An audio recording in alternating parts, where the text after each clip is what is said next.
Hello, fiends, friends, and familiars. This is Matt Orozco from Macabre Daily here, and I'm joined today by filmmaker Mia Moore, who's here to talk about her new film, Again Again, which is going to premiere, well, actually already had its premiere at the Seattle Film Festival, but is now heading into a sold-out screening for Dances with Films on June 24th and an encore screening on June 27th. So, Mia, so excited to speak with you today. Yeah, I'm stoked to be here. How you doing, Matt? I'm doing great. And I got to say, your film is so touching. It was kind of a nice, almost relief a bit from kind of the normal content that we take in at Macabre Daily because we do a lot of genre work that's heavy on the awful and the kind of terrible and the horrific. So it was nice to watch something that's, despite its sci-fi tendencies, more grounded and far more human. And I'm just curious to know, kind of because of how personal this story feels, what was your inspiration for it, and how did you arrive at the story that would become the film?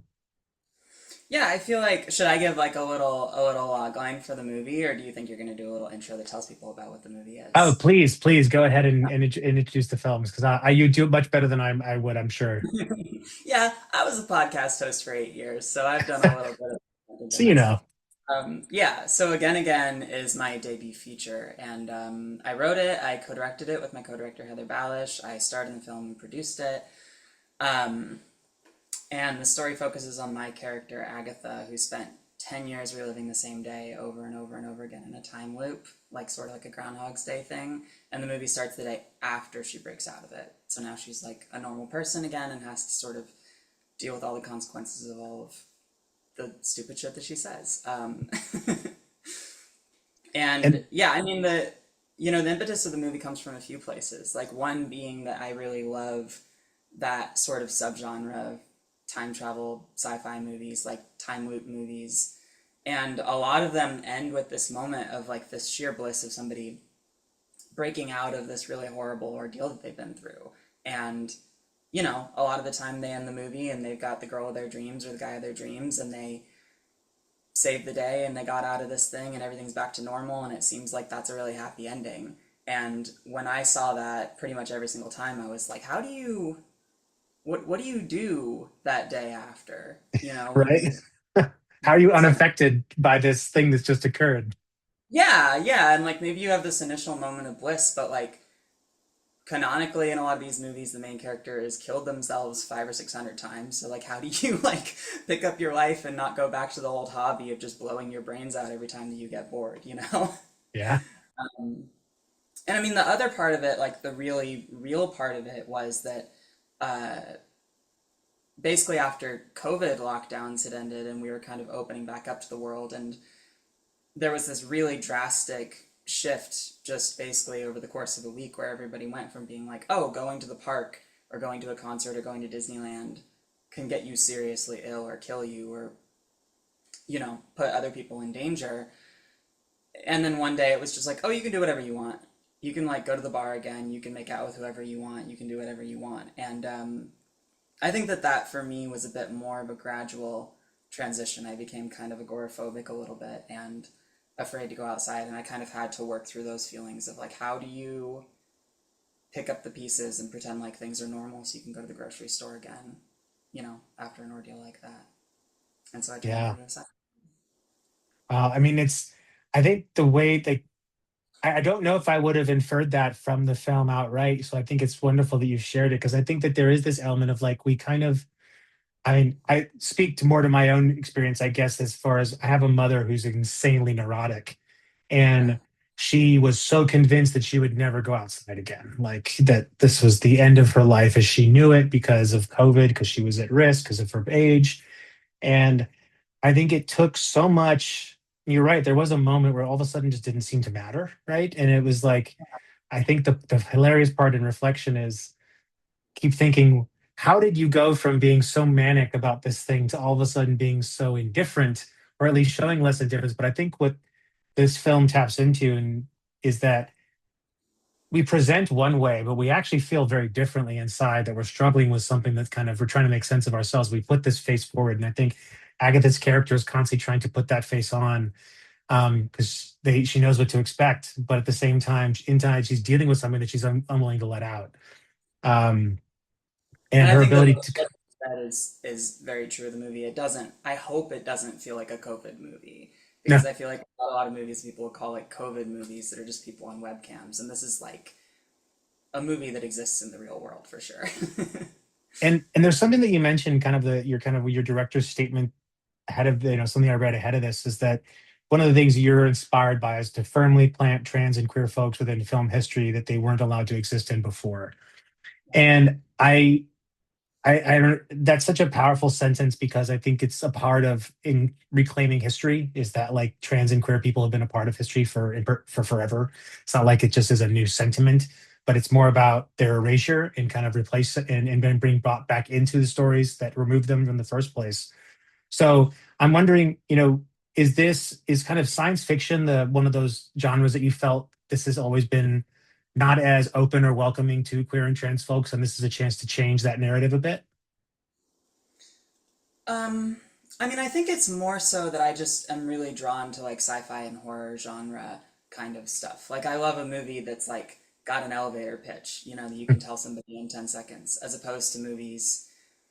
I feel like a lot of queer films tend to be movies that are just like, oh, I've been distanced from my family for the last 6 years and now I have to go home for Thanksgiving and I have to deal with my parents that don't really accept me. And I just wanted to sort of take what is being made right now and sort of push it ahead 30 years while also doing something retroactive. Like I didn't want to make something that felt like it was of a time right now in 2026. I wanted to make something that felt like it was both like looking forward and looking back. Um, and sci-fi is a really good place to do that in because you have a hook to your movie and like I don't want only trans people or only people that are allies of trans people to watch this movie. Like it's an interesting character drama and an interesting romance, and the sci-fi thing is really cool too. And so that felt like the home for where I could do that with this kind of story. And it's the normalization of these stories, I think, that's also so important that you're getting. It's like, these characters exist not because of their queer or trans identities, but rather that's just that's who they are as people. And the story is about them as people as opposed to them dealing with an issue that's so specific to that experience. And I think we're seeing a lot more of that in genre work today because of how open generally genre has been to queer and trans stories. Especially, I speak more from the horror side of things, just because there tends to be a big Venn diagram overlap of like horror fans who also happen to be queer identifying, and it's easier for stories to come in that way. But also, there's an emphasis on the idea that queer characters can be flawed characters. They don't have to be these kind of like beacons of all that's right with a particular group or expectation. And I'm curious, kind of what the importance of flawed queer characters means to you, and particularly in relation to Again Again. Yeah, I mean, I think it's more interesting when a character is a fuck up and doesn't necessarily have to be a shining golden representation of an entire group.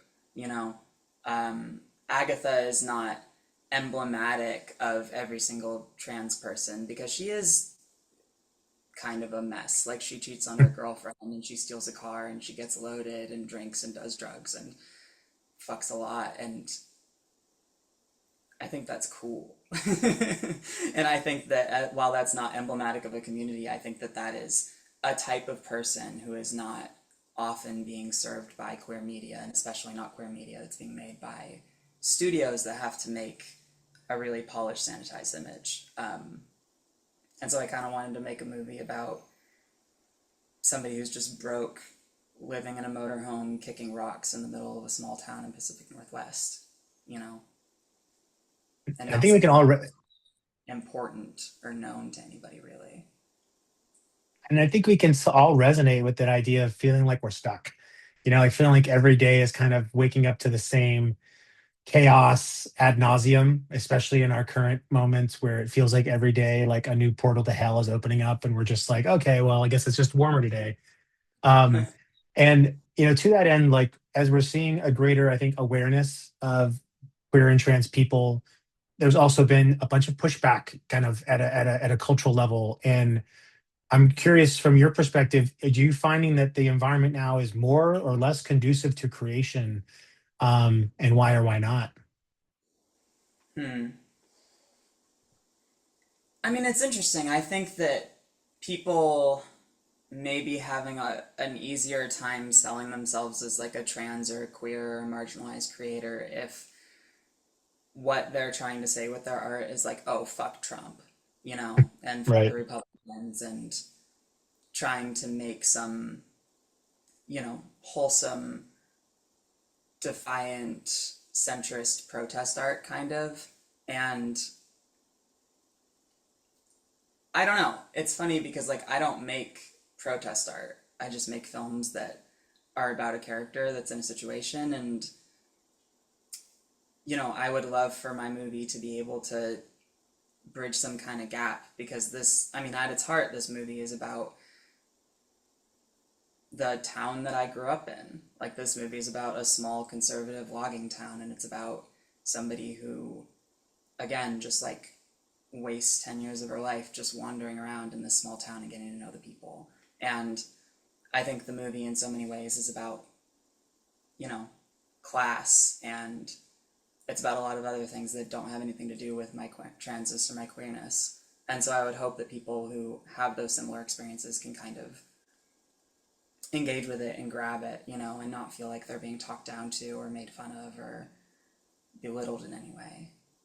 I guess, does that answer your question? Oh I don't yeah. know, a little Yeah, bit there. it's no, I mean it's kind of like it's a philosophical like idea of just like this idea, can we like, does it feel like it's easier or not to create now when there's a greater level of awareness, but also with that awareness a much more vocal minority of people who are pushing back in ways that like, have nothing to do with the quality of one's art and entirely of the person who created it.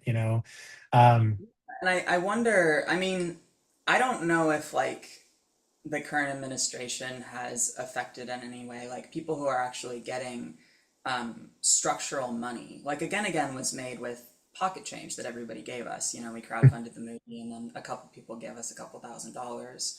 Um, but I wonder if people that are making, $10 million sci-fi movies with Mubi and A24 are like finding it easier or harder to get that kind of structural money. Because for me, the people in charge of those structures haven't really ever paid attention anyway, so I haven't noticed it either way. yeah, yeah, that's fair. And I I'd love think to the take few, the money. If somebody right. has $10 million for me, hit me up.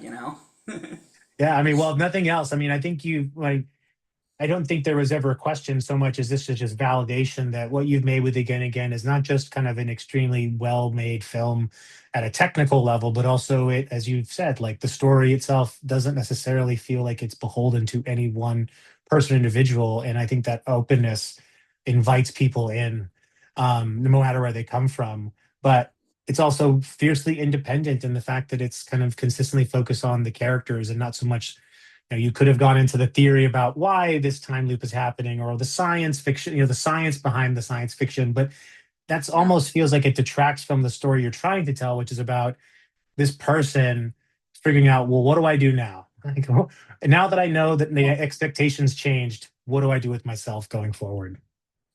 Well, and I think that I always write to the scale that I have. If I Yeah. have a motorhome and I have a bass guitar and I have a dog and I have a friend who's a really great actress, then that's the movie that I'm going to make. And I think that if I had the money to make a big effects driven movie, maybe I would make something that's more about the sci-fi. But thinking about Again, I think there's maybe 4 or 5 effect shots in the entire movie. Like, it's not, if you the more time you spend talking about these sci-fi elements, the more people expect to see them. And Right. I love to just treat the sci-fi element as a reason for these people to have conflict, to be in love, to, be in conflict with one another and argue. And I And the think that's really storytelling devices are so, I mean, you have a lot of novel like little storytelling techniques like the use of the hands and tattoos to kind of insinuate at what kind of recurrence we are in Agatha's repetitions, and like the use of color and lack thereof in some cases to show places in time. I think all of that makes the storytelling far more dynamic, and I think as because the film's a visual medium, it actually makes it adds more to the story just because of the way it's told and is the way it almost feels like a puzzle that you're trying to figure out. And I think that again, that just invites the viewer even more so in. Um, and I'm curious, like, we talked a little about you wanting, if you were given this bucket of money to go make this thing, what would be something that you would want to do next if there were no restrictions, if there were no, if you had the budget of your dreams, like what ideally would you like to put your trademark on? Like my next film. Yeah, Yeah, I mean, next up is definitely a horror movie. Like either yeah, way, I love the horror genre, and whether that is, another $125,000 movie that we make in my mom's driveway in a motorhome, or whether there's structural backing and people really want to see what I do next and shovel out some money for me to do it. I think that the next thing is going to be more laser focused. Just because this was my first feature, this was my co-producer's first feature, this was my co-star's first feature. Our gaffer doing all of our lighting, our sound person, and our executive producers, and all these people were all really fresh and doing this for the first time. Or, some of them had a little bit more experience, like my DP definitely did. But I think that's kind of the question, right? Do I get to go and make something way bigger next time, or do I keep on making these little $100,000 to $150,000 movies for the next 5 or 10 years and sort of hone that craft and see how far I can stretch that budget, you know? yeah. I mean, it's Or you. definitely next. I've got a lot of ideas and a lot of scripts kicking around that I'm really excited about. Well, I mean, that's the good thing is you have ideas and like they're, because I think that at the end of the day that will continue. You always have those, right? The money may be in different places, but you have your ideas. And considering kind of this being your first feature and you're playing a lot of different roles, not just in behind the camera, but in front of it, being, you are the main character as well. Like, what are some of the things that you're taking away from this experience that you're going to apply to your next film, regardless of your role, whether you're again, filmmaking full stop, or you're simply just playing a role in front of the camera. Yeah, I think that on Again Again, I had to take on so many different roles just because, when you're stretching a budget so far and when we didn't honestly have a lot of time to plan the film out, because we had to hit the sunny season in Washington. And so our pre-production was sort of squished in and condensed after we got the money in February until we started shooting in May and June and July. And so I think the next time around it's going to be I did 7 different things on Again Again, and next time I'm going to know more what things I really love to do. And I think from this point on, I would really love to focus in on like writing, producing, acting, and just really committing myself to those things so that I'm not drawn in so many different directions. Trying to direct a film while I'm also on screen and trying to think about what my performance and my co-star's performance and the lighting, the composition, and the background all need to have happen. Totally. And so I Yeah. think the next time around, I'm going to be very, very performance focused, and I'm really excited to act more and like get in front of the camera some more. Yeah, well, I mean, I think that anyone that watches the movie is gonna have a hard time walking out of it feeling like they like that you don't bring a magnetism just not through performance, but also through your writing and your ability to tell a really engaging story. And I want to remind everyone that's watching this that, if you're in LA, the Dances with Films Festival is running. They can't catch the first screening on the 24th because it's sold out, but you can catch an encore screening on the 27th. So please go. Yep. I think you sold out. Was it 3 different shows in Seattle Film Festival as well? Yeah, yeah. In Seattle, it was like 3 sold out shows, a line around the block. Like it was a literal blockbuster for this tiny little thing. So, it was a small block, but it felt nice to do. Hey, a But block's a block. yeah, I'll also give you a link to put in the description. That's like an updating link. So like if you're watching this video 6 months from now, a year from now, you're going to see a link in the description that goes to a link tree that actually will have all of our dates. And hopefully in the next few months, we're just going to rack up festivals and screenings. And this film is going to come to your state in your city. Yes, I love that. Well, Mia, I'm so grateful for the time you've given me today. Congratulations on the film. I hope you have just the best time with your not just Dances with Films, but also the rest of the festivals you're going to play. And you've got fans over here at Macabre Daily, so can't wait to see what you're working on next, especially if it's a horror film. We've definitely got our interests are definitely focused in that direction. But congratulations on Again Again, and hope that we get to speak again soon. Hell yeah. Thanks for having me, and I'll come back when I make the next one. Yes, please do.